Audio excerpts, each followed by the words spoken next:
Saudações tricolores! Hoje não tem como ser diferente, o assunto é a despedida do André, como foi esse momento lá no CT e também em termos de valores, o que essa venda do André representa para os cofres do Fluminense e vamos falar, é claro, também sobre a possível chegada do Gabriel Fuentes. Então vem comigo para mais um Giro do Almoço. Meu nome é Julia Cunha e esse é o Jornada KTO 1902.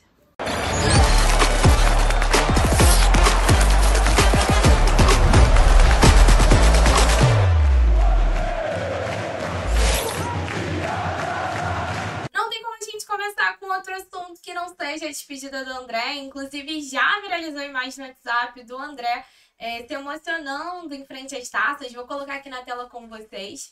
Essa daqui é a imagem que viralizou nas redes, né? O André chorando em frente às taças. As taças que ele conquistou pelo Fluminense.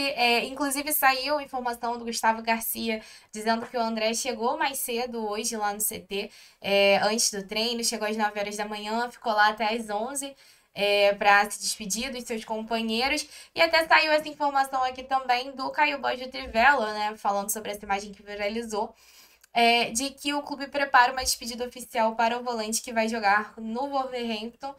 Imagino que seja ali uma despedida interna, até porque o André viaja hoje para a Inglaterra e a janela de transferências lá fecha amanhã. Então, por exemplo, não seria possível uma despedida no Maracanã contra o São Paulo, ainda que ele não jogasse. Não seria possível por conta desses trâmites, né? Mas aqui o Caio Borges está dizendo que o clube prepara uma despedida oficial para o volante. E até sobre a saída do André ao CT, a informação que o Gustavo Garcia trouxe é de que foi bem emocionado, ele chora bastante. Dos jogadores ali do Fluminense, o que mais se emociona é o Martinelli, com essa saída do seu amigo e companheiro de base. E, inclusive, o André ele não se despede ontem porque ele só fica sabendo dessa informação de que havia sido fechado acerto com o Wolverhampton após o treino dessa quarta-feira. Tem até uma matéria no GE para quem quiser acompanhar. E como seria muito bacana se a gente pudesse ter uma despedida do André dentro do Maracanã, uma despedida com a torcida, porque de fato, apesar do André ser muito novo, ele já sai daqui com a imagem construída realmente de um ídolo dentro do Fluminense, ajudou na conquista da Libertadores, que era o título tão sonhado para o clube, foi um jogador que aqui era titular inquestionável, titular absoluto, foi titular com os técnicos que passaram por aqui, titular pela torcida também. E é um cara que sempre vestiu a camisa, sempre se entregou dentro de campo, sempre entregou um futebol de alto nível, dá para dizer assim. Então sai daqui com uma imagem especial muito criada, apesar da pouca idade. Mas para a gente falar um pouco sobre as informações também, sobre essa venda e até discutir com relação ao que havia sido proposto, né? E até o que essa venda representa para o Fluminense em termos de valores, porque desportivamente, assim, o André entregou tudo dentro de campo. Então agora a discussão fica mesmo dentro da questão dos valores. O que havia sido proposto, que o Fluminense recebe e o quanto isso representa dentro do orçamento do clube. Bem, a notícia da venda foi dada pelo Gustavo Garcia e Marcelo Neves do GE.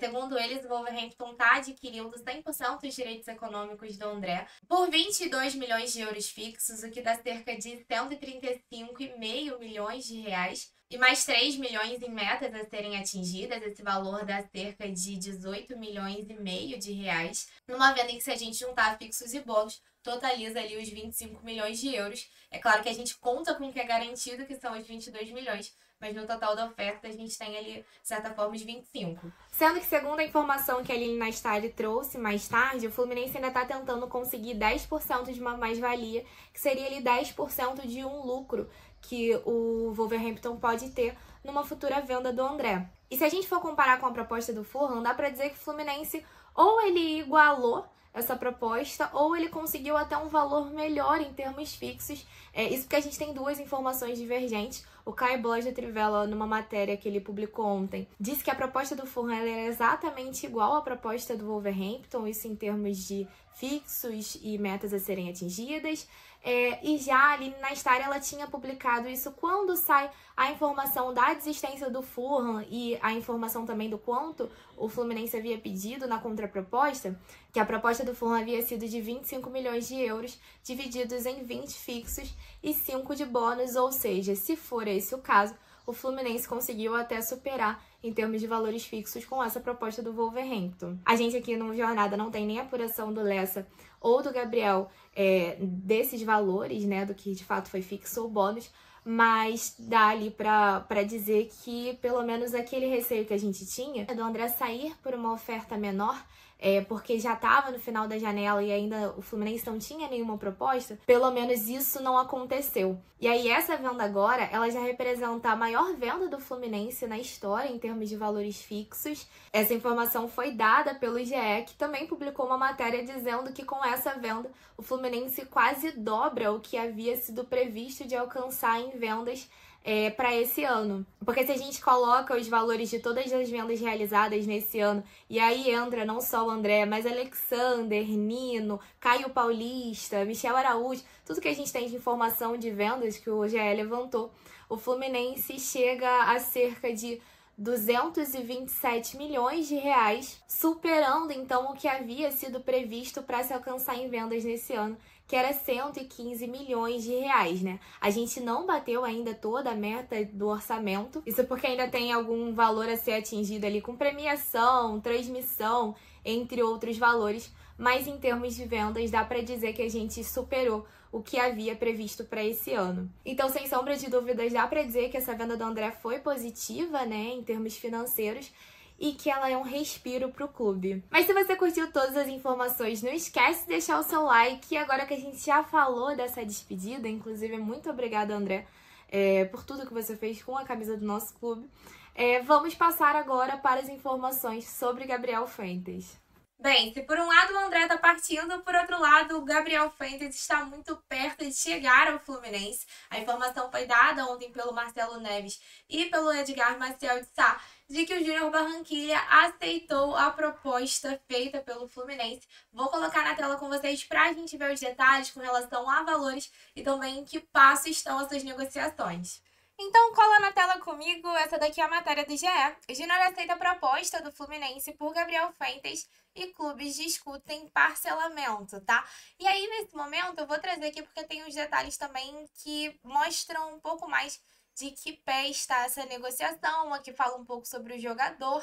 A proposta do Fluminense foi de 1,2 milhão de dólares, cerca de 6,6 milhões na conversão atual, por 60% dos direitos econômicos do lateral esquerdo. O Júnior aceitou. Isso aqui é um ponto muito positivo, porque quando o Gabriel Amaral tinha feito a apuração lá no início de qual seria o valor em que o Júnior aceitaria uma proposta, isso antes mesmo do Fluminense enviar uma proposta oficial ao clube, a ideia que a gente tinha pela apuração do Gabriel é de que esses valores ficariam ali na casa de 2 milhões de dólares, por mais ou menos um pouco mais da metade do jogador, podendo chegar ali a 2 milhões e meio, aí se fosse uma porcentagem um pouco maior.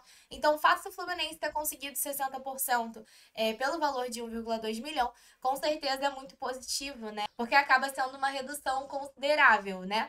E aqui eles colocam que após os colombianos aceitarem a proposta do Fluminense, outra etapa é iniciada, que é a negociação direta com o jogador. Isso porque quando o jogador é oferecido ao Fluminense, o Fluminense corresponde ali positivamente, tanto o jogador quanto o staff gostam, mas o Gabriel Amaral trouxe aqui em um dos giros do Jornada, pelo que a gente tinha de informação aqui, depois desse primeiro contato, o Fluminense não seguiu negociando com o jogador, como aparentemente fez com o Bernal antes de procurar o clube. O Fluminense foi ao clube primeiro, então agora vai entrar em negociação com o jogador. E aqui eles deixam claro que ambos os lados envolvidos na negociação acreditam que isso não será um problema, muito porque o Gabriel Fuentes já acionou positivamente o interesse do tricolor e demonstrou vontade de viver novos ares. Então, por conta desse aceno inicial, por ele realmente ter a vontade de aparentemente jogar fora da Colômbia, isso não seria um problema, né? E aí, para encerrar, só relembra ali que ele não pode atuar pelo Fluminense nas fases finais da Libertadores deste ano e fala um pouquinho mais sobre o jogador. Então, como só falta a questão da forma de pagamento e os trâmites diretamente com o jogador, tudo indica que a gente vai ter notícias muito em breve com relação à chegada dele no Brasil, até porque a janela de transferências aqui do Brasil fecha no dia 2 de setembro.